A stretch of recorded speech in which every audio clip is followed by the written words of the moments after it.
Hey everyone, welcome back to our coverage of The GOAT here on Hit or Quit. I am Jenny Autumn, joined by someone who definitely knows his anatomy, the man, the myth, the legend, Chappelle. Chappelle, how's it going? I know my anatomy on my real body. I'm not quite sure I can figure out my anatomy on a mannequin. I think that's the difference. Okay, but would you know the difference between like a female or male framed anatomy when it comes to a mannequin? That I is think the the question. problem, I think the problem for Joe is that like he says, he doesn't pay a lot of attention. And to that, I say, whoo, my Relatable. people. But at One the same of us. time, One one of of us. us. Look, I was thinking, okay, Joe, you're an insane person. How did you screw this up? But I also know me. And sometimes Yeah. I look at stuff and I only see the thing that I see, and nothing else Mhm. exists around it. It's why I lose my keys daily. It's why I lose my phone while I'm on it. It's because I'm looking at something. Thus, everything else has gone away. And I'm sure he saw the male mannequin and he saw all the mannequins look alike. He just saw, bodies. And he was like, oh, look, here's one. They must be all the same. Why would they try to, like, why would they try to trip us up? So if I put That myself in what I assume is his mind frame, I too could have messed that up. I am too much, like, I'm too self aware to think that I could have done this perfectly all the time, 100% of the time. Nah, I'm not crazy enough to say that. I know okay. me. I know that I could have messed this up too. Well, here's the thing. I know you know anatomy. I know Joe knows anatomy, but thank God for him delivering in this episode because we're getting down to only a few people left in the goat. We are at the final 6 here in episode 8 and it's gotten quiet, but so obviously as you lose some of these bigger personalities, we lost Wendell last week. That was a big loss for the house. I am so grateful for people like Grocery Store Joe, who is giving us some fun energy to to finish off these last few episodes of what has been, I think, a pretty fun run here on the goat. However, this episode we are going to lose a very big presence of a lot of fun, a lot of the great energy that this season has had. We finally are going to lose our sweet F girl CJ. Oh, pour one out for CJ. I felt like it was very telegraphed. This episode certainly wasn't a shocker for me. Definitely Mhm. played out how I expected it to. That doesn't make it hurt any less, though. Yeah, we're definitely pouring one out for CJ. Something tells me that she would love for us to do that. To have just Yeah, like to she's a good quickly time. eulogize her. Yeah, eulogize her on the show. Because I think she was very impressive in this episode in comparison to what Mhm. we've seen.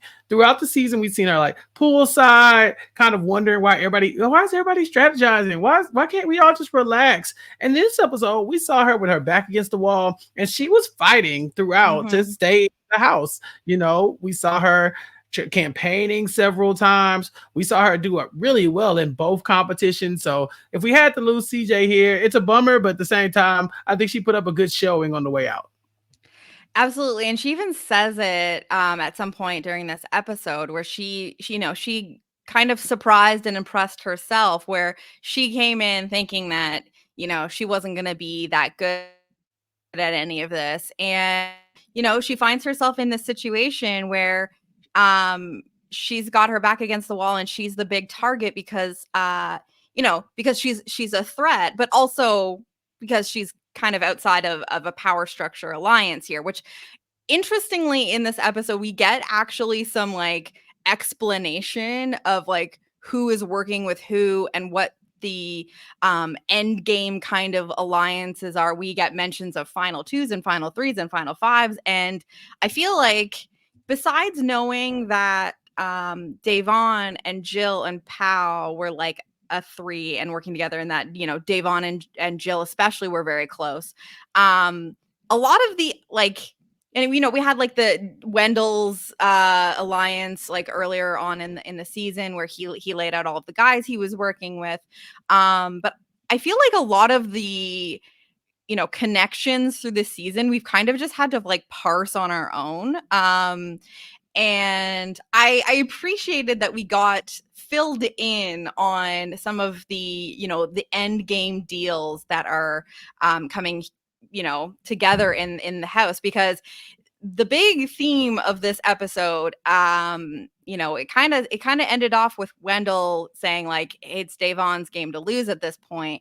But the big theme of this episode especially is Davon is cakewalking to the end here with her, like minions or her weak people she's surrounding herself with, or however, you want to position it. And we get an explanation from Davon herself on all of the different deals that she has to get herself to the end. And I'd love to talk through that with you. Always appreciate a graphic that explains the alliance. Not that there's so many ways that things can go when you only Mhm. have 6 people left, but I loved getting this like confessional from Davon where she talks through her several final twos and everything. How do you feel about Davon and like her options here as she lays them out? I love that she has options. I love Yeah. that Davon is in a position where she really can dictate which way she wants to go in the game, because we watch a lot of competition reality shows, and this is where you want to be at. At the final five, you want everybody to think they're good with you, because whoever wins the next challenge needs to be like completely sure that they can take you to the next round, that you're loyal to them. You don't have to pick a side at that point, because whoever wins, they're going to choose you. They're just always going Mhm. to choose you, and then you just go whichever option is more available and more like and easier for you, right? You go which one looks the best. Okay, I weigh this one versus this one. So we know she has a final two with Jill, and we know she has one with Jason. And and we know she has one.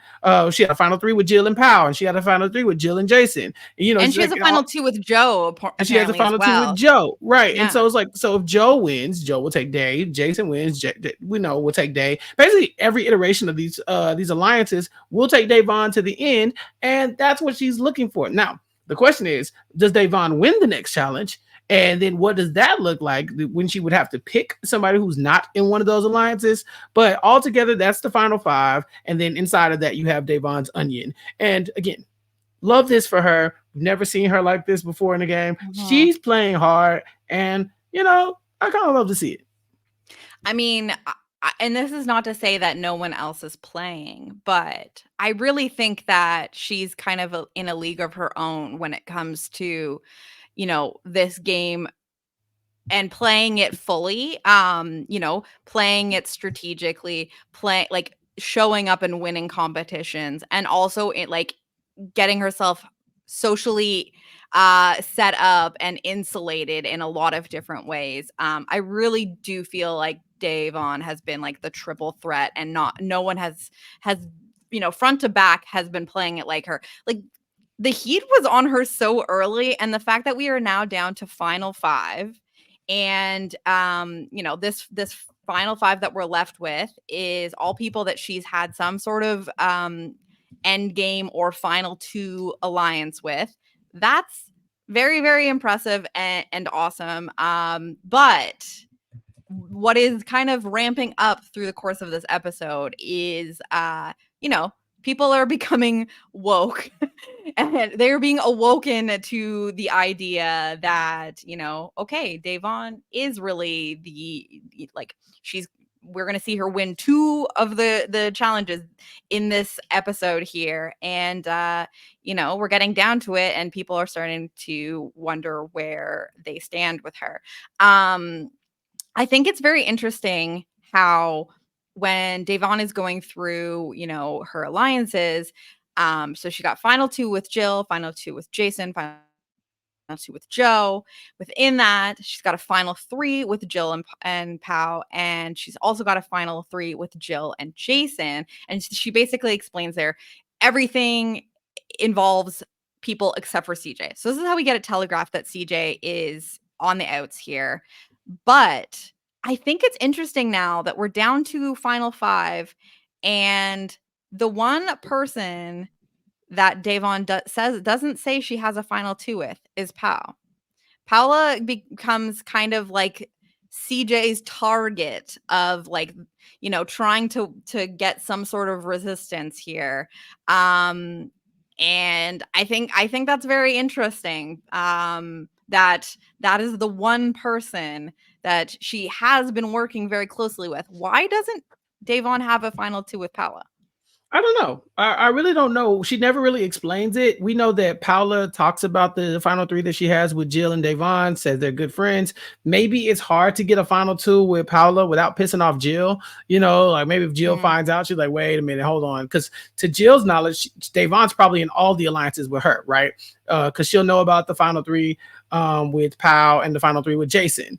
So in Mhm. Jill's mind, True. she probably like, okay, Joe's out and Paula's out next. Where if you go and get a final three with Paula, at that point you're like, wait a minute. Now you have two final threes. You have a final three with me and final three with her. Who are you going to pick? So every other iteration is Davon and Jill, and I think that is the one that would really expose her if she were try to make that alliance. Also, CJ makes a good point. Paula is a strong competitor.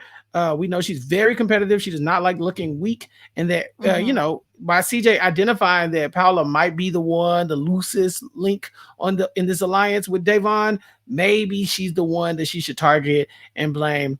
So I thought it was a good move on CJ's part. No, and that was what was interesting. I was like, okay, CJ has identified who she needs to work on. Obviously, like, in the beginning of the episode, we know that CJ and Joe have a friendship. They're talking. CJ acknowledges that she thinks she's the target, and then we get this like fun confessional from CJ talking about her and Joe both being from dating shows and how there's like a lot more to them than you'd think. And she's like, we've got our looks.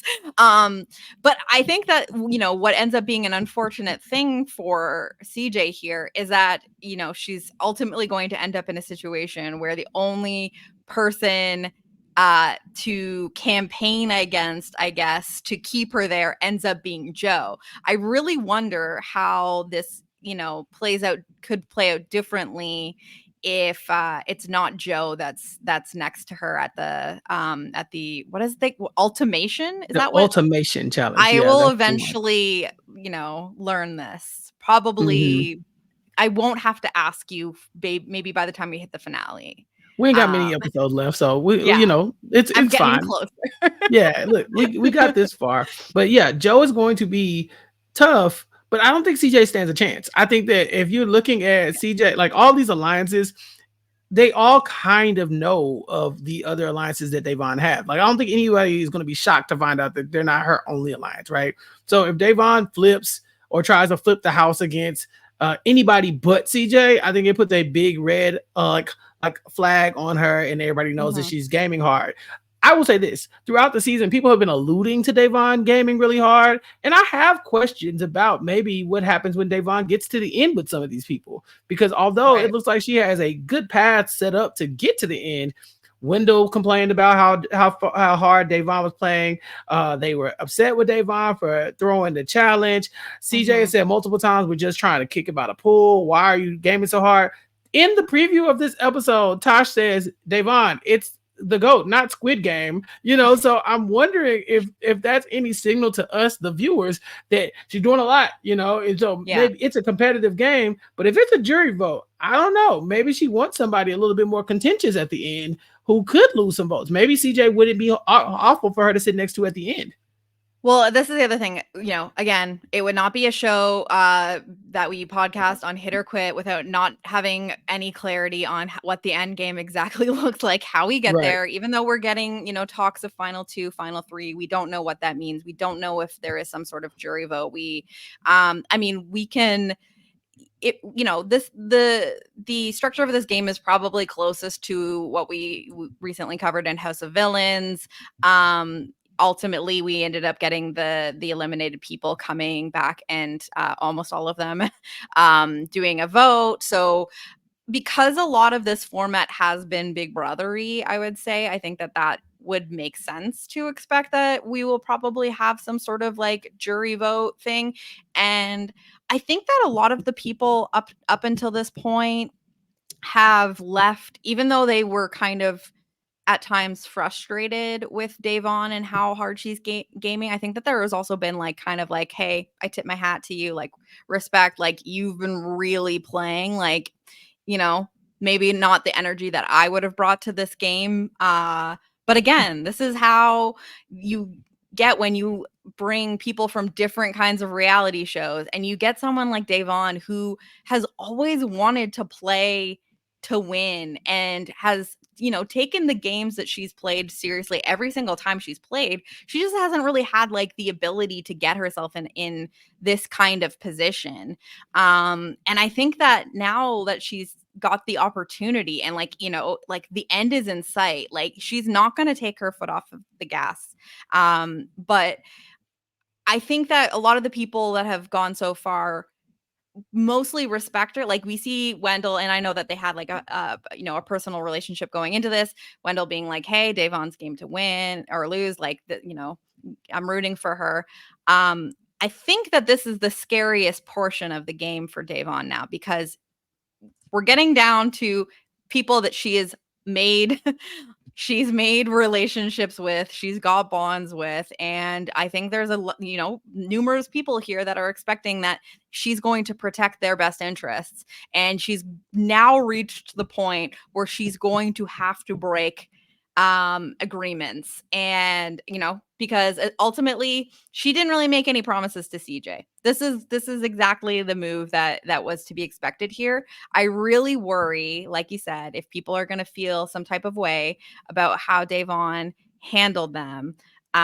Because if you don't come from like a cutthroat, strategic, social strategic kind of game background, if you've never played something like this, and that's everyone who's left here with her, I think that how if Davon gets herself to the end, how she handles these next few people and how she gets there could make or break her situation if we are relying on votes. Yeah. And so like I'm sensing you agree that this is a potentially like it's not as simple as if she gets there she wins.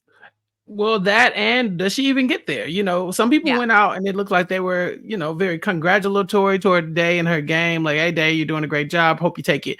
Um, but CJ goes out here completely trying to drag Davon's game through the mud and wake everybody up to her Mhm. being the number one threat. So she can go from at the top of at the center of this alliance, to everybody looking at her as the ringleader and going Mhm. against her. So I think this is probably the most crucial part of the game. I'd I'd wager that maybe she could try to win out all the challenges, or she could rely on Jill to win a couple of them. Like I think she might be okay, but Paula, Jason, Joe, if they all get talking to each other and stuff, there could be a house flip. And so I'm concerned about Davon, but man, I've been having a good time watching her play. Yeah, no, it's been great. I definitely can see a couple different, you know, like we've talked a little bit about, you know, edit and who we could see potentially winning here. You know, I think that there's still an outside chance of a couple people besides Davon. I will hold that. I said Joe in the very first episode, and it's not outside the realm of possibility. Um I do, yeah, like I do wonder because these final threes that Davon has with Jill in both of them, one with Paula, one with Jason. That's interesting to me though, because it's like, what does Jill that's the one issue I take with some of the editing of the show is I'm not getting quite enough of some other people's perspective on where they stand in the game. We obviously get a lot from CJ because this is CJ's boot episode and she's trying to kind of, you know, wage a resistance against Davon that will keep her there. We get a little bit from Paula because we're going to get a lot of like Paula's kind of conflicted because she's got a friendship and relationship with some people, but she's understanding like CJ's pitch to her here. And we get a little bit also from Joe, where he actually acknowledges he thinks that CJ trying to target Davon at this stage, because before we know who wins the GOAT, CJ essentially insinuates that if she wins GOAT, that she's going to swing big and that she will go after Davon. Joe says, I don't know if that's a great idea right now. So we're getting a little bit from Joe, but I feel like two people that we're not really getting any perspective on.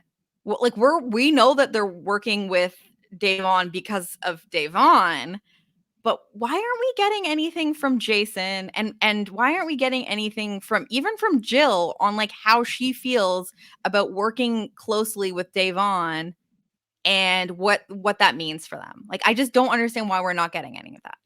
Yeah, I mean, last episode I think it was where Jill called herself the consigliere. Like I Mhm. think that's her role. I think she's kind of put herself in the okay. Davon will be everybody's first target, and it looks like she's right. When they start looking Yeah. at that alliance, nobody's saying we need to get Jill away from Davon so me and Davon can go to the end. They're saying how do we get Davon out? So I think Jill's stance has been known. Also with her back injury, she kind of needs Davon. Davon is winning these challenges that Jill we saw in How this. come She's at won't an get her out? Yeah. yeah, she's in an Yeah. extreme disadvantage right now in these challenges with her back being so hurt. And so if Davon is the challenge beast, you don't want to try to upset the apple cart too much when she could easily win.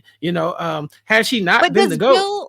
does Mhm. Jill actually like the thing that I'm unsure about is like we haven't gotten anything from Jill acknowledging whether she wants to or is okay with going to the very very end of the game with Davon. Like I understand the acknowledgement of like hey, it's good to be aligned with someone that is like the lightning rod, like the bigger target because that takes the heat off of me and if they're going to go after us and also like you're saying with Davon winning challenges and that protects Jill as well. But like I still don't know if even acknowledging that that's the case, is there still a situation where Jill's like, and also she's my friend, and so if I can't win, I want her to win, and I will still go to the end with her. Like that's the part I'm not sure of. I mean, that's how it feels. I don't think we've gotten any indication that Jill's looking any other way. Like she doesn't have any other I guess. alliances that we can tell except for Paula's that 3-person alliance, this 3-person alliance with Jason that we haven't seen at all.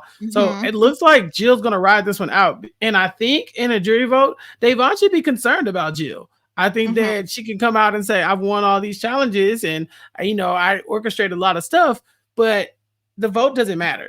When it comes to like all that stuff, the vote is the vote. It does like all these accomplishments, your challenge wins. It's fun to talk about them, but people are going to vote for who they want to lose to. Yeah. And if they don't want to lose to you based on the way you played the game, not to say that she's played the game, underhand or anything. I think everything she's done has been pretty on board. I actually think she should have gone harder in a lot of situations. We talked some of her moves through and said there are other optimal moves on the board that they just Yeah. chose not to do. So I think Davon could get like my vote, but if she's sitting next to Jill and these people don't feel the exact same way that I do, maybe Jill is the comparable, replacement for Davon. Like, oh, let's just give it to Jill. That way, Davon didn't beat us, but we also, gave it to somebody we liked. So there's a world where Jill's fine going to the end with Davon, and I don't think that she should be that concerned. I think that if she's able to speak her case at the end in front of the jury, if it is votes, then I think she'll be all right. Now, if there's some type of challenge that they have to win, Jill's in trouble. But I think Jill's in trouble against everybody when it comes to a challenge Mhm. because of the way her back is.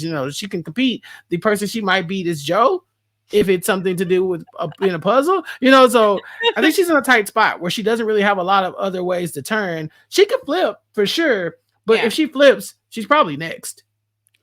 And this is where I'm like, I don't know enough about Jill. Again, we don't know enough about any of these people when it comes to playing a game like this if we've never seen them play, a strategic game like this. But is Jill the kind of person that would cut someone that she's really close friends with and has been working, in lockstep with, because she thinks that it's necessary for her to win? Like, I don't know if that's how Jill operates, but I mean, even though you're right, we have gotten Jill talking about her position in that Davon is the bigger target. We have gotten such little Jason in terms of his place in the game. And it's kind of a shame because I think that he's really fun. I think that he's obviously thinking about the game at least a little bit. It's not like he's just there doing nothing. Um, and that's why I have a really hard time making a case for him having any chance of winning here because we have not heard him telegraph his position, who he is truly working with at all. Like, Mhm. I'm just so puzzled by this. Yeah, we just find out about the secret Davon alliance. He kind of doubles down on like nobody knows that we're working together, and she's Yeah. like, "Cool, that's great." I don't think Davon would be opposed to going to the end with Jason Oh, again. for sure. So it wouldn't be the worst thing if he won a GOAT competition or something like that in the near future. Maybe that would be something that Davon could deflect the target onto somebody else if he goes and wins. Or maybe him and Davon exchange a couple wins and get to the end together, because I think Davon might actually beat him. Again, who knows what the jury's going to think. If there is a jury, they might say, okay, well, Jason's still nicer than Davon. I'll go with that. But I Yeah. think against somebody like Jill, who you've been in lockstep with, versus somebody like Jason, who you've made clearer distinction in your game, you might be able to argue, all right, I know y'all don't love me, but look at the flashy moves I pulled off to get here. Look what happened. I had to win. Nobody wanted to go to the end with me after a certain point, except maybe Jill. So I had to get rid of you all because y'all would have cut me. So maybe there is a world there, but we definitely don't get Jason's point of view. He seems like he's kind of chill. I think a lot of these people in the house are just kind of laid back. And it's like you got some intensity when their back is against the wall, but prior to that, they were just having a good time and collecting that stipend. Yes, which, I can't be mad at that. Like, ultimately this is a paycheck for a lot of people. And do it how you may, but like, Davon Rogers, she's taking this very seriously. She's taking She's it. like, I'm not coming back to do shit like this for nothing.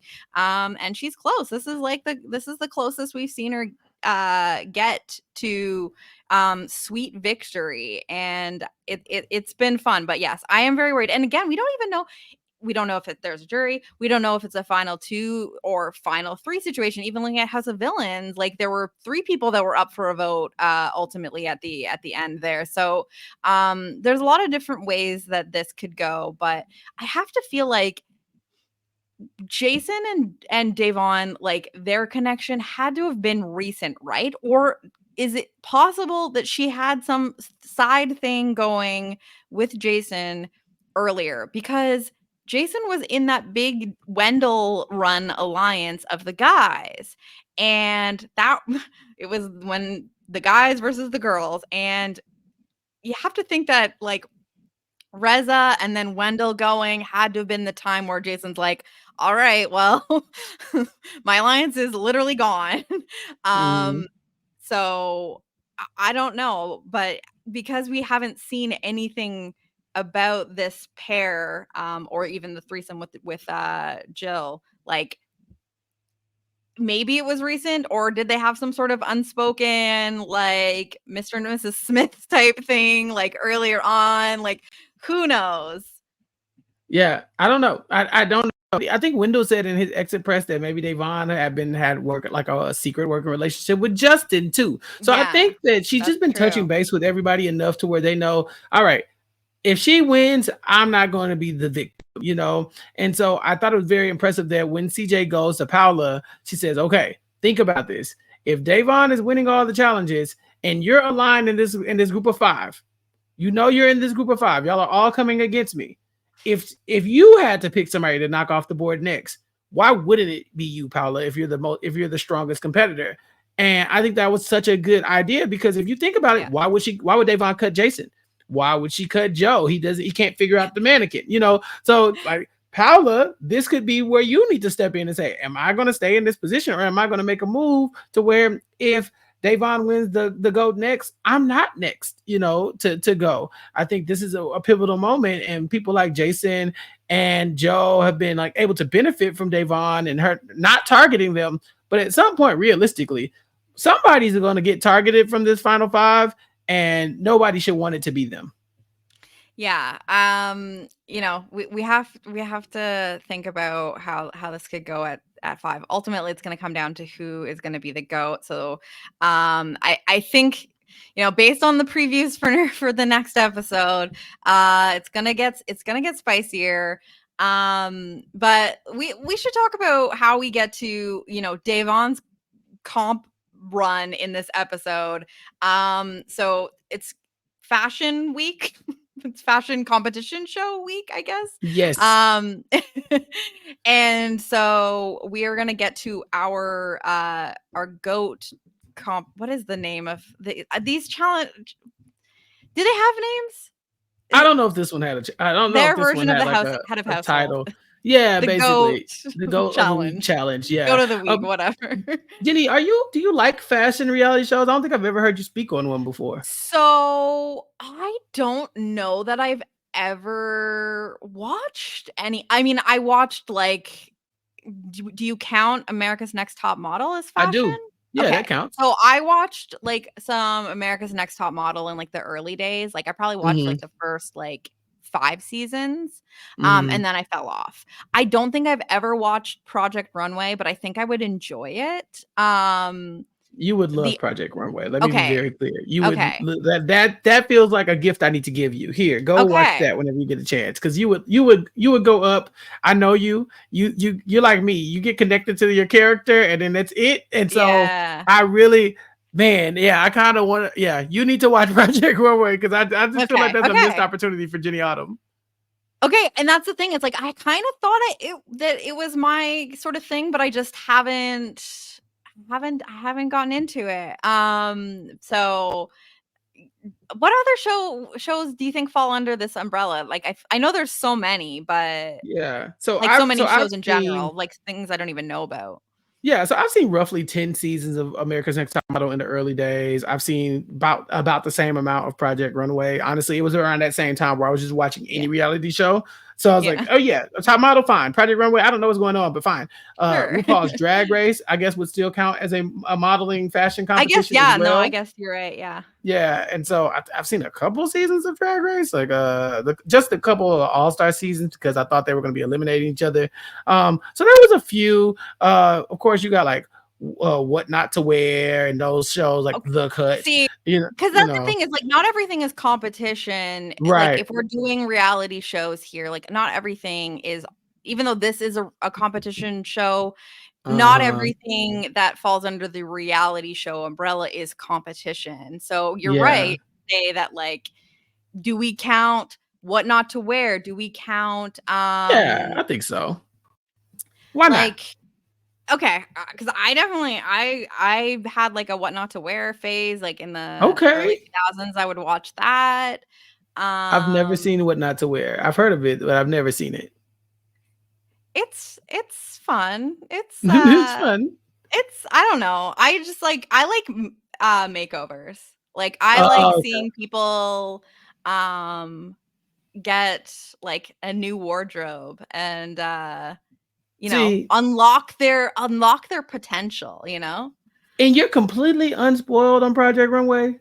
I am completely unspoiled. I don't know. I couldn't even tell you a character from the franchise. Oh, Like, I'm nothing. sorry. If you're a reality TV junkie like me in the chat, if you're in the comments, please tell Jenny. Don't spoil it, but tell Jenny she got to get into it because I got some stuff to Should I show start from the you, Jenny. beginning? I Like, or should I start from a honestly, certain season? honestly, the beginning isn't even bad. Like how Okay. like Survivor, like I'm the first full, season like is fine, but yeah. like Big Brother, the first season unwatchable. No, Project Runway, the first season is kind of good too. So I really think that like Okay. there's something there. I might have to go in. Let me do a little research and go in to make sure I get the right cast for you. Yeah. But we're gonna have to give you that too because when they brought this up on the go, I thought, oh, okay, clearly me and Jenny gonna go down memory lane on some Project Runway stuff. No. But Okay, so yeah, this will be are we fun. counting okay, so definitely have to because I had a hunch that it was for me, but I had just never ventured It there. is. We're gonna count Queer Eye, right? I've never seen it. Okay, I love see, I watched, like, the original Queer Eye from, like, the early 2000s, I remember when um, that came out. Yeah. and then, the reboot, I think during, like, COVID, I, like, Mhm. watched a couple of seasons, like, Phil and I were, like, binging it pretty much, and, so I'm familiar with, like, the Fab Five and, like, the newer version. I haven't watched every season, like, at all, but I've seen a couple of seasons, so I think that counts too, because it's definitely it falls under the fashion, even though that like fashion is just like the one part of like the whole Queer Mm-hmm. Eye experience. It's a very important part. And you like a good makeover, and I understand they do I that on love a those good shows too. makeover, and I love just people finding their confidence. Like, I'm such a softie. Like, I I like know. the I amount of cannot times wait I've to throw you in the cried. deep end of Project Runway. This is gonna be so much Well, fun. you should watch Queer Eye. This is like, I feel like you should be watching Queer Eye. It's so I have good. to check it out now at this point. Since everybody's Yeah. still since you're telling Okay, me about it. I mean, it's like an even exchange. this is the trade. I'm gonna start watching Project Runway. You have to start watching Queer Eye because Yeah. I think Yeah. that you'll love it. I mean, Okay. I believe that you've got some of that softy in you, like Me? I have. Yes, I yes, you love that. do. Yes, you Okay. do. I've never I met think him that you before, will but have an I'd love to see it. Shut up. You Who's will the contestant appreciate I'm some of the softies on? stories. S Probably Cerie. Cerie is like my like she's got my heart. But a lot Yeah. I'm able to disconnect from a lot of these stories. I think that's why Drag Race never did it for me. Like I watched the All Stars because I was like, "Ooh, there's gonna be cutthroat. They're gonna start eliminating each other."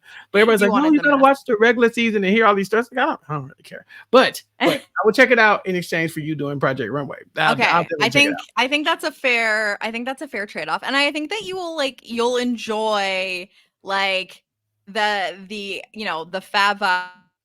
I think you'll enjoy like the actual panel or whatever you would call like the collective of on Queer Eye. Even if you're not like connecting super hard with every like contestant or like who, person that's featured on the show. I think Mhm. that there's some, I don't know.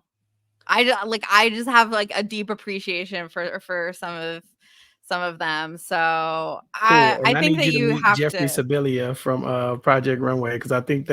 I feel like no, just Okay. we'll talk. I'll DM We'll talk. TikTok We'll Nicole. talk. We'll start a group chat. Yeah, that's an Okay, okay, aside. But Jenny, okay. So I'm this would be a sorry fashion for being challenge. out on that. No, it's Yeah. all good. For this to be a Yeah. fashion challenge, though, Jenny, it had almost nothing to do with fashion. It was literally a It was a puzzle of puzzle. putting together a mannequin. It's a And I don't memory even know if challenge. puzzle is the best word for it. It was a memory challenge, I would say. Yeah. But this is the world's like I think I like that the challenges are equitable. I feel like anybody Yeah. could win this except for Joe. Because you have to know the difference between the top part of that mannequin and the top part of the mannequin that you're picking up, and they have to match. And I You have think to that know the that is difference between like boobies and chest and and just pecs. yeah, and just flat pecs exactly. And Joe missed it. He missed it. So Yeah. he doesn't do great. But Uh Davon cleans up. Davon owned this, and I mean, I think that she just has more experience doing like challenges in general. But I think that she said she's been waiting for a puzzle, and we're counting this as a puzzle in that you have to take the pieces of the mannequin, put it together.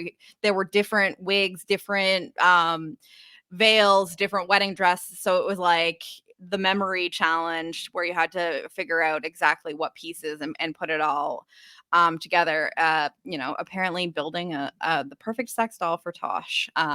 While he's like Winnie the Pooh. I call it Winnie Yeah. the Pooping. Oh, When you're wearing like the shirt and no pants. and no Like, bottoms. Yeah. yeah. But Winnie the Poohing sounds weird to me.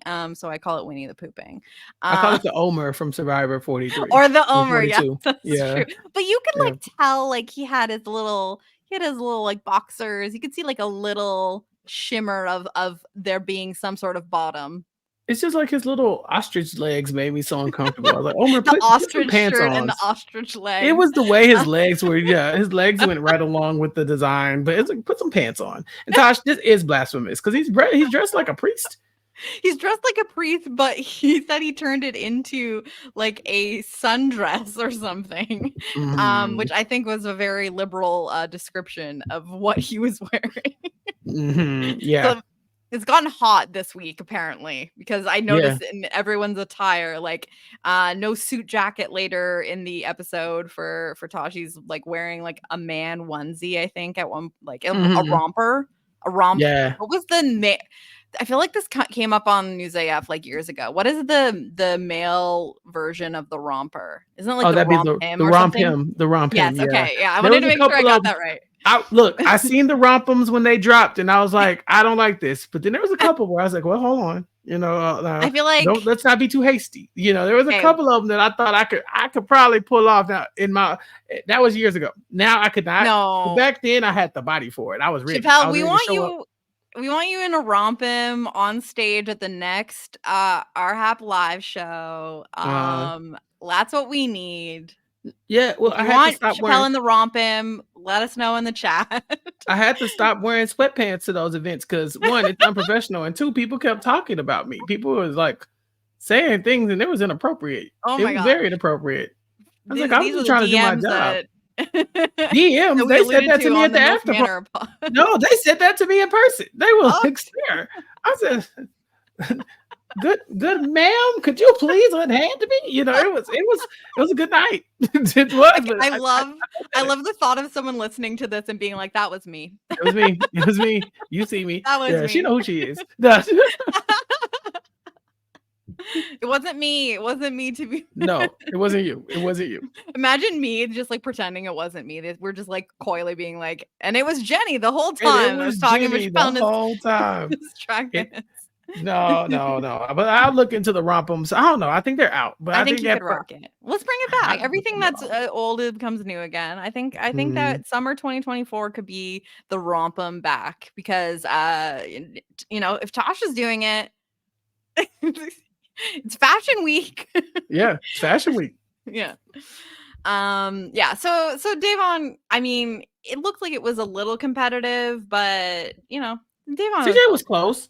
I think CJ was CJ tried. close. She said that she Jason was laced close. up the gown and Davon didn't. So she was kind of low key protesting a little bit, like, Mhm. "Hey, you beat me, but only because I did something extra that you didn't do." And Davon said, "Well, your arm of your mannequin was backwards too." It was So twisted. yeah, so I think CJ put up a good fight. Yeah. And if it weren't for the fact that I think Jason buzzed in or whatever, and he had like the wrong veil on or something like that. So, Jill and Joe, I don't know if they ever even got the mannequin put together. And again, Joe had had the wrong mannequin altogether. Not only could he not put it together, it was the wrong pieces in the first place. Yeah. I love that Joe is bad at challenges. It's at everything. He I just love seems to it. be here. I need somebody who watched his season of The Bachelor to tell me if he was like this all season, because that's got to be iconic television for this man to just be goofy like this the whole time. I feel okay. I can't say because I didn't watch him, but I want to say that this show has actually shown us the side of a guy like Joe that you wouldn't have gotten on the show. And No. I just feel I love him. Like I absolutely I'm The flow serious. happening in front of our eyes. Yeah, Oh, like every episode he endears himself to me even more. He's so weird, but like he's like self-deprecating, but like in a not like annoying way. Like he doesn't overdo it. I don't ooh, know. okay. So how far do you think Joe got into The Bachelorette? Like, what do you think his placement was? I want to say like he didn't make it to hometowns. I want to say he like got like somewhere between like 6th and 8th. So grocery store Joe from Chicago, Illinois came Again, in. I think it's the Midwest, like the Chicago as well. He's got like that kind of Midwestern charm. Anyway, Jenny, he came in 3rd place. We got to go watch the season now. We got to go watch the season. He's on the. He Rob made it God. to hometowns. Yeah, Wow. he made it to hometowns. They had to go Okay. to Chicago. Look. Whose season is he? Was he on even? Who is the Bachelorette? The Bachelorette was Becca. Becca. Okay, I at least know who Becca is because Becca was on Ari's season, right? I think. Sure. I don't know any of these people. There's like, I don't know. It's like the lore is so deep. Okay, I have so much on my plate now. I have to watch Project Runway, but I also feel because I've come to adore Grocery Store Joe so much that I need to watch his season of The Bachelorette and see if we always got this. Because this has been my introduction to him besides just seeing his face on social media. And I'm obsessed. I'm obsessed. He's so good. He's a good TV. He is. I Yeah. wonder, The Bachelorette and The Bachelor take themselves so seriously. It's just Yeah. such a like everything's so romantic and intimate and all the moments. So I could imagine them kind of editing him to be a lot more put together. But Yeah. I prefer this version of him. This feels more real to me than what anything you could get on The Bachelor and The Bachelorette. It's just like so much personality. Yeah, I might go take a peek at it too to see how my boy Joe got robbed, because now Yeah. I'm saying like, man, whoever this was, Becca, you picked the wrong one. I don't know if I think they she might be literally married. did. I'm pretty sure like the guy that she ended up picking like ended up being like an absolute D-bag. I mean, doesn't that So typically happen on yeah, the in most the cases. Bachelorette anyway? Like it's like they Yes. pick somebody and then that person never pans out. Yeah. I mean, there's been a couple success stories, but yeah, I don't know. I just like how Joe is like he's like funny without trying too hard, and like he doesn't need to be like the biggest presence in the room, but he has his way of like, I don't know. He's won me over big time. So we got to see Grocery Joe get robbed on The Bachelorette, cuz I thought that he didn't make it that far. So No, it says he I hope that's not is that his placing in the GOAT? Is Joe going to be ooh, third place? Jenny, I'm sorry. I was reading it backwards. He was He went out out third. third. Mm. Wait a like what? Jenny. The Bachelor, was like he nation was people a listening to this, like went off like a full 5 minutes being like yelling at their screen, being like, Chappelle, yeah. no, he did not. He was literally The third episode, he because they no cut he a bunch of people. he's a week one boot. So he Week how? yeah, so he's between episodes what no, I mean he got in one of the big groups, where they eliminate a lot of people at the same time. So Yeah. he's between the placement of 22nd and 27th actually on the show. Shut up. Yeah. Okay, that makes me so again, well, if I want to watch his appearance on The Bachelorette, I don't have to put a lot of time aside, which is great. Um, I was like, I have to watch this whole effing No, season. no. You go watch the 2 moments of him doing something goofy, and then this Becca lady throwing him to the wolves because she needed to keep her front runners, including Colton Underwood, in the game much longer. Oh my god. Talk about sliding doors. Colton's on that season too? That's the season Oh that my put Colton goodness. on. That we don't get the Colton Underwood drama Okay. without Grocery Store Joe. Well, thank you for your service, Your Joe, sacrifice. for giving us all of the future stars that we get out of that season. Okay, that's wild. But that says to me like they, maybe he did pop on the little bit that they got, because how do you like only make it onto 2 episodes or whatever of The Bachelorette, and then you get brought back to like Bachelor in Paradise Well, and that's the spot for the Bachelor in Paradise kids. A lot of them go out in that early the early area, people and that they just like weren't the cup of tea of the person. uh-huh. Yeah. They just swoop them over there and let them have a good time. Now, the question is, how well did Joe do on BIP? He And he I has don't he know. has like a fiance. Maybe they're married now. I'm not sure. He was a success story from VIP, I believe. I think her name's Really? like Serena. She's Canadian. Look at him. He likes a Canadian girl. I'm not trying Okay. to I'm also I'm also not single. Look, listen, we all watched the We fold live happen in real time. we all we all just this is all just performance, okay? Let's get Joe on The Bachelor. Let's see how many other people he can just pack up like he did Jenny that quick. It's like they're like, he's so awkward. He doesn't know the anatomy of a person. I love him.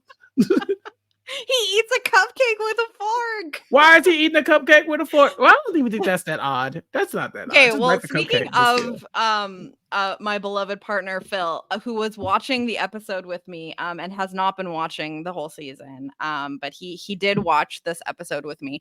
And before, in the scene in the kitchen where Joe is eating his cupcake with a fork, Phil goes, is he eating a cupcake with a fork? And then like within seconds we get the like the chyron or whatever, like the little thing at the bottom that says, yes, Joe is eating a cupcake with a fork. It's like they heard him.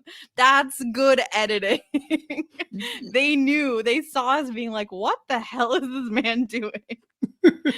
That's who it was for. What a quirky man eating a cupcake with a fork. Yeah. There's Joe. You know, Joe's here for a good time and seemingly a long time because he's not a threat. So no one's trying to get him out anytime soon. All eyes are on Davon. And so she knows in this next competition, like she has to win because CJ is in the bottom. She is the weakest in the herd. She is the Mhm. one who should be going home if all things go to Davon's plan. But if CJ wins, then Davon could be like one of her allies could be used as the replacement nominee. Davon is immune, but make no mistake, if Jill goes up against CJ or something like that, this might be a time that the house could flip. So Joe's fine, but I think other people have to take these challenges a little bit more seriously.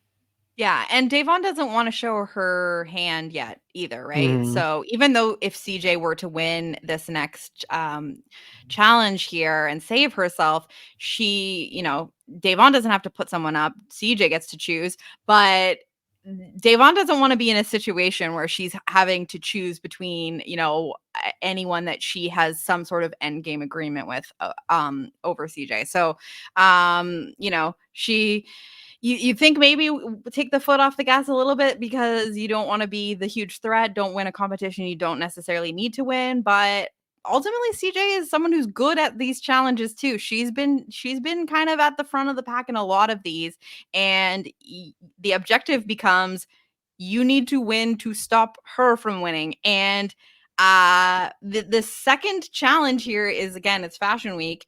It's basically like a runway, you know, challenge sure. strut type thing. And CJ is a model. So Yeah. Davon's saying, shit. Yeah.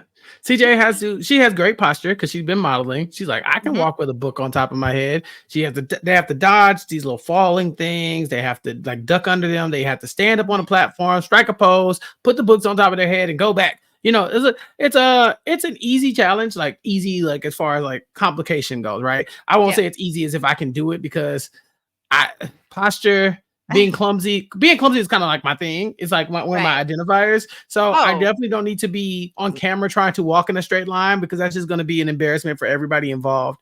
But this and in does feel like heels. it's CJ's.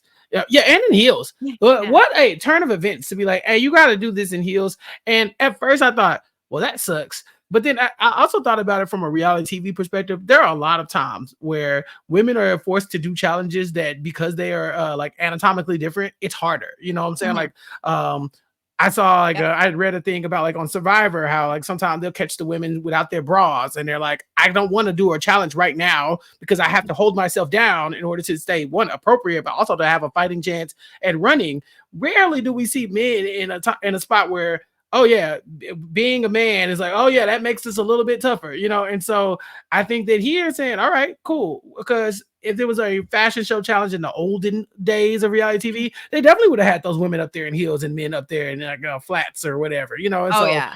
yeah, so I thought that was an interesting wrinkle to put in there. I would love to see Wendell do this challenge.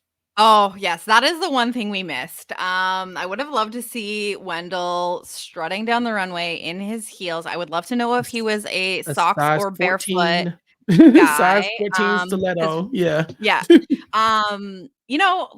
The GOAT is maybe the feminist icon of reality TV that we didn't know we needed. Mhm. Because not only do we have, a challenge here at Final Six that I would say, um, you know, most women have had some experience walking in heels compared to it seems Jason says he can milk a cow in heels, he can do all sorts of crazy stuff in heels, so maybe Yeah. it wasn't as huge of a disadvantage. We're not even ultimately going to see Joe do much walking in the heels. No. But you're right that the fact that they are making the men do it. I love that. And not only that, we're at the final six and we have 4 women versus 2 men here. So they said the girls alliance would never work, and maybe it didn't fully work, but it also kind of It worked. kinda worked. They kinda worked. I think so. They haven't lost a girl in a minute. CJ is the first one of the Girls Alliance to Yeah, go in a and she while. kind of like, she parted the girls' Yeah, alliance in she a really way, wasn't in it. so Yeah, so in a this might have been way, karmic in a little bit. this might have been the first time this might be the most successful Girls Alliance since Micronesia. Since One It might World? be. Yeah, Yeah. yeah, Yeah. yep, So that's we're crazy. But yeah.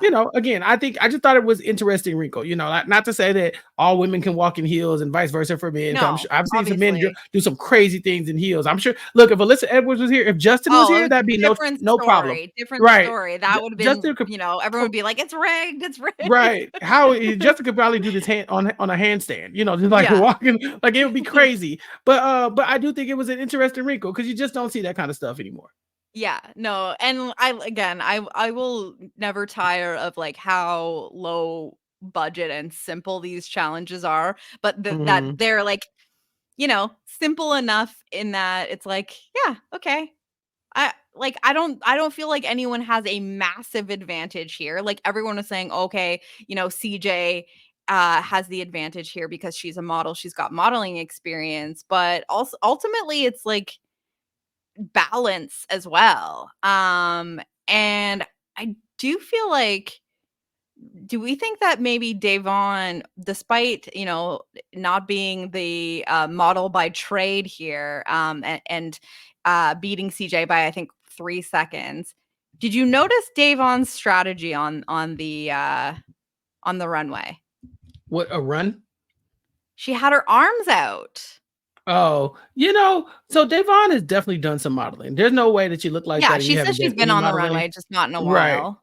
Right. And so she has a walk about her. I know she can knock that one out for sure. But also Devon, I think if the order represents, the actual order, we get Devon going last. And I think that Mm, after and then you know seeing what you that have to beat. CJ kind of flawlessly walks through it. Devon is almost at a jog, with how Yeah. fast she's moving through the challenge. Like she does not like try to like she just kind of like, okay, I got my balance and I'm just gonna go for it. And I think that paid off in a way where Jill, she's got a bad back. So she's kind of Yeah. going, Paula's trying to Well, take her time. Joe said that the back brace, could have been an advantage for Jill because it keeps her posture in place, Yeah, and it's that's about tough. posture. She looks like she's She in so doesn't do much pain. bad. Yeah, I'm really hoping that they get Jill the help she needs because she looks like she's in pain. Like it looks like Yeah. she's stuck. But no, Davon just murdered this. There was no chance. I think, like I said, CJ was the closest, and then you have people like Joe who they have a cone shaped head, too much product in their hair, you name it. All the reasons in the world, Joe was never going to do good at this challenge. I I will never get over this because when Jason was yelling from the sidelines, "Spit on it, spit on it," I was like, "What is going on here? No, this was What is yeah. he telling him to spit on?" I think he was saying His spit on hair. his hair, He yeah, to make it stick. but, like, that was so confusing to me because also, like, and it had to have been confusing for Joe because Joe I think what Jason wanted Joe to do was spit maybe in his hand and then put the spit in his Hmm. hair to make it less smooth, so that the book would Make it I sticky. again, I don't know, I'm not a scientist, so I don't know if this is a thing, but the fact that Joe just spits on the book. Yeah, spit on it. Like what? Yeah. I'm sorry, this was comedy to me. I was like, "What on earth is happening here?" You're just Jason on the side just yelling, "Spit on it, spit I on it." I never have to go on reality TV because Joe has already done it for me. So I already know, like, any embarrassing thing that I know that would happen to me, I'm just gonna start pointing people to this season of the go and be like, no, I would be Joe, That and would be then just my let it arc. go. Yeah. Right. And people be like, but that's great TV. It's like, yeah, but it already happened. So no need to see Mhm. Chappelle on a runway in heels. It's not happening because I would be way worse than this. I don't know if there's a world where you could be worse than Joe in this competition, but I'd have found a way. Well, the thing is we don't even really get to see Joe work in heels No. because he literally cannot get past the part of putting just one book on his head, not two like you have to do on the way back. He's struggling to get a single book to balance on his head. But we get confirmation later from Jason, who gives his head a little feel. He's got a little bony crown there. He's like a cone head. Yeah, he's got a cone head, got bad posture, he's got a bad core. This was just never going to be Joe's challenge. Yeah. I love it for him. You know what? It's great. I love that he's here and he sucks. Because I think that there's just too many times where, like, you know, not that I look at Joe and I'm like, alpha male, like, like this is the guy that everyone is against because he just runs the table. Like, it's not necessarily what I even think of when I look at him, but I just love that, we're down to now the final 5 here. And the guy that you might say, like, okay, the guy that came from the Bachelor franchise, it's like he's just bad at everything. Like, Yeah, he's not winning shit. And I think that's charming as hell. Uh I just love that for him. But, what can you do when you've got a weird shaped head? it just wasn't his week. It There'll wasn't be his challenges week. that he's good at. We just haven't met it yet. Yeah, but the times were close. Like, it's not like there was huge gaps between these times. But you're right. If Davon did go last, if she at least went after CJ, she knew kind of what time she had to beat. And again, we just had the challenge where they had to count. So Mhm. Davon's had practice counting the time as well. So she knows exactly the time that she needs to beat. She probably was counting the whole time, because we know Davon's thinking of this shit. She's spending this entire time straight face, paying attention, probably counting the time of every single person that went, and was like, okay, this is what I need to do. Yeah, she's tapped in. I love Yeah. seeing this part of Davon. Whether she wins or loses this game, I'm gonna always look back on the goal as the time Davon ran a season Yes. and became the biggest threat. I love this timeline. Yeah, no, it's great. Like you said, regardless of how this ends up, she has been the player of the season. If we are giving some sort of award for, like, the player of the season, regardless of how this turns out, you got to give it to Davon. Mhm. It's been very impressive to just see her just completely smash it. So anyway, we're easily going to get Joe as CJ's not I was supposed to say running mate. Running mate. I He's in don't the know. bottom two with CJ, I guess, Yeah. right? On the block, Yes. the block mate. Whatever they call it. Again, I can't get any of the terminology from this show down because it's so unserious.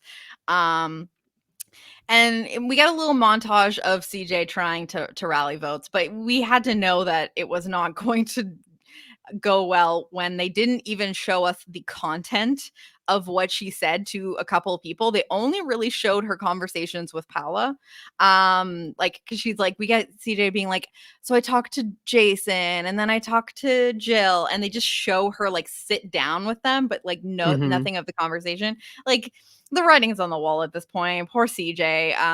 But they are going to show us her talking to Paula as if, like, Paula was the one she needed, when that really wasn't the case at all, if she didn't have the other people. But this is setting us up for what I think we're going to see down the line with Paula kind of being awoken, Mhm. and potentially being, the new opposition here, and breaking away from Davon. Her eyes have been opened. Yeah, I mean, this is a big departure from what we saw earlier in the episode where Paula overhears CJ talking to Davon, and she's like, yeah, Paula's the weak, like, you picking these people because they're weaker than you. And Jill Davon and says, Paula. Yeah. yeah, Devon, she's like, yeah, you're picking the people you can beat. Devon says, but I beat you. She said, Yeah. yes, but once I'm gone, everybody else, it's a cakewalk. They're all weaker competitors. And Paula comes in hot. Like, she comes in, she's Mm-hmm. very upset. She doesn't like being told that she's weak. She thinks that it's unfair for CJ, who is clearly on the outs, to just start calling people weak because she's the target. And so they end up talking about it and kind of talking it through. But this is the second time we've seen Paula and CJ in a one-on-one conversation about the strategy of the game. And both times it's clear that, hey, Paula, if I go, you're next. And Davon is taking you out soon because you're such a strong competitor. If you wanted to win the game, wouldn't you want to take you out too? We've seen Davon even talk to her alliance and say, "Isn't it crazy that CJ keeps saying that she wants to keep the competitors to the end? Isn't that wild?" If Paula's thinking on the level that CJ wants her to think, she's going to say, "All right, maybe Davon is going to flip on me soon." And so it looked like this was actually something that Paula would consider, but no, CJ ends up going out 5-1. Yeah. The only vote, that against anybody else was basically from CJ. Yeah. So Joe gets the one vote. Everybody else in the house just goes ahead and gets rid of her, puts her out of her misery. She gave it a good shot, Jenny. Yeah. I appreciate that we see her earlier in the episode kind of purposely almost playing dead, moping as a strategy, as she She says, she's said trying to looking look sad and hot, hot. sad and hot at the same time, which Mm-hmm. I would love that to be my aesthetic. Yes, sad hot But girl aesthetic. yeah. Sad hot Um girl summer. I think that was what I was probably going for in high school, but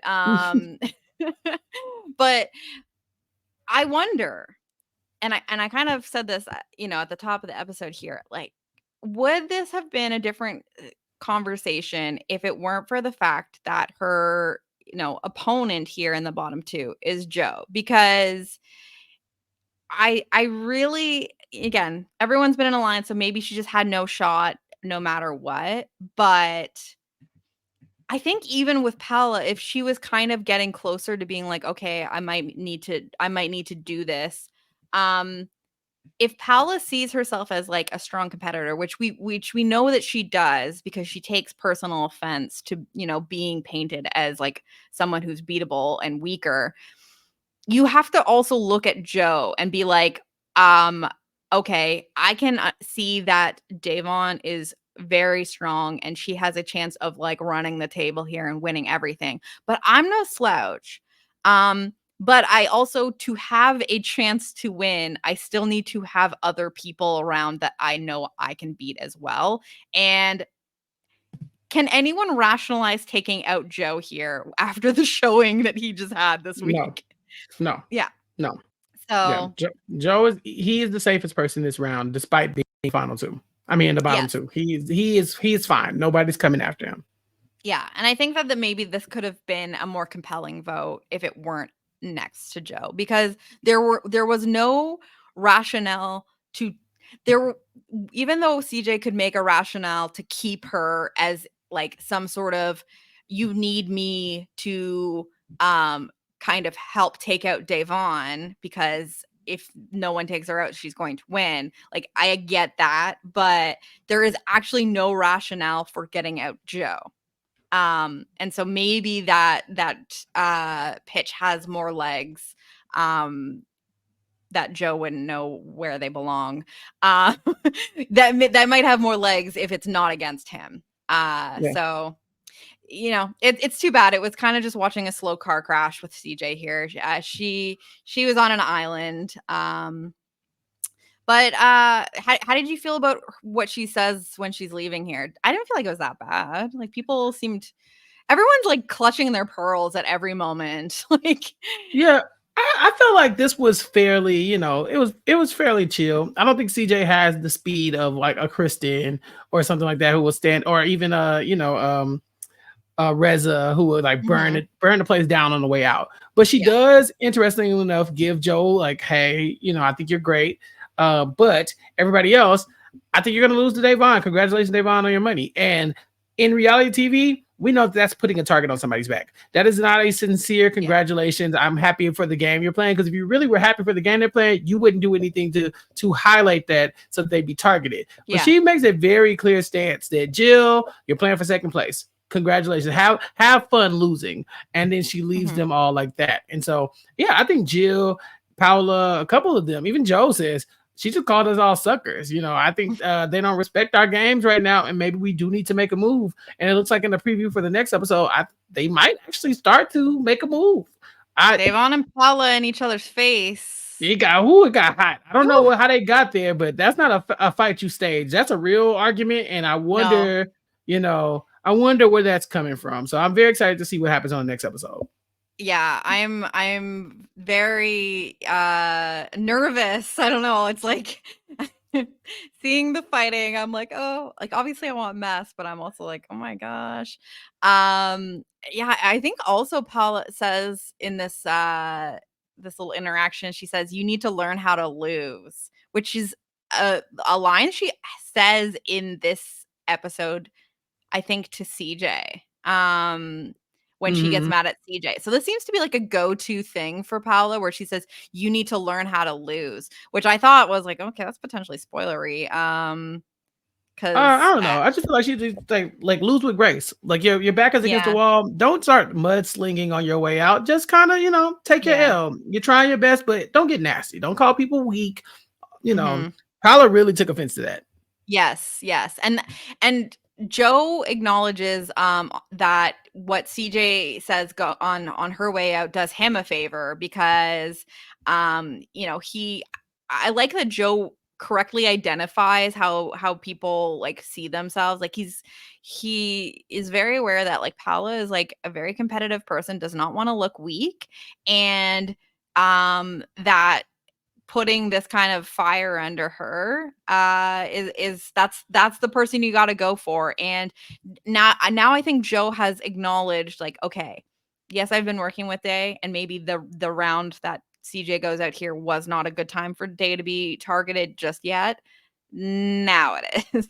Mhm. So little worried again. Don't know how Jill feel about this, but it seems that in the very least, Paula and Joe might be starting to make some moves, but we will see. It looks like the next episode is also going to be like the dating shows. So this could be Joe's time to shine. Yeah, but I saw the challenge and it looks like it has nothing to do with anything Of on the course, it dating has show nothing ever. to do. Yeah, they Just just made it bananas. up. This is Yeah, a wild show. The fact that they just it's make up silly. around to round and it has little to do with anything, I'm fine with it. Keep it going. See, I Yeah. can't wait to the GOAT season 2. I'm already ready. We're ready. We're ready. But yeah, this has been a great time. It's like we're nearing the end. We're down to the final five. Can Davon pull it out? Um, should be interesting to see where we go from here. Chappelle, I believe you will have a little exit interview with our sweet friend CJ coming up soon. So stay tuned for that. Yeah, I'm very excited. I'm a big fan. I don't know if she can tell. She's definitely listening to this I podcast, hope but she knows how much we love her. yeah, no, I love me some CJ. She's Yeah. so funny and I have so many questions and I just think we're going to hit it off. So, I'm very excited. Check it out. It should be a good time. I'll call my shot on this one. I think it's going to be a great time. I the pain of jealousy I feel not getting to be a part of this. I will be there in spirit. Chappelle holding it down with these exit interviews. So check that out coming up with CJ. What else do you have going on besides these exit interviews? Chappelle, you're a busy man as usual. Well, Sasha and I are still covering Below Deck.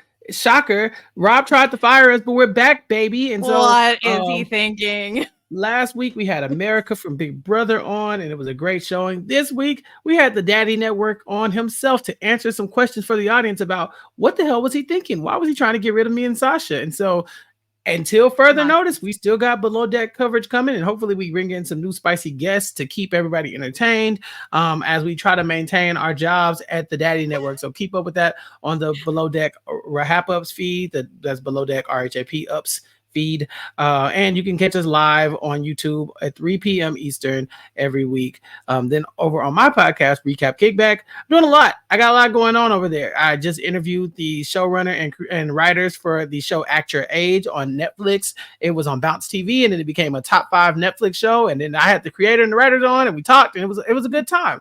So that happened this week. And then we also announced our House of the Dragon coverage on Recap Kickback titled Hot D, the Westeros Kickback.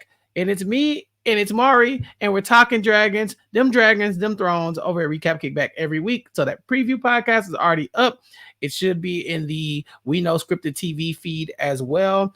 I think it's going to go in its very own House of the Dragon feed with all the rest of the coverage, but you can get it all first on recapkickback.com. So check that out and subscribe to Recap Kickback on YouTube, youtube.com/@recapkickback. What about you, Jenny? What you got going on?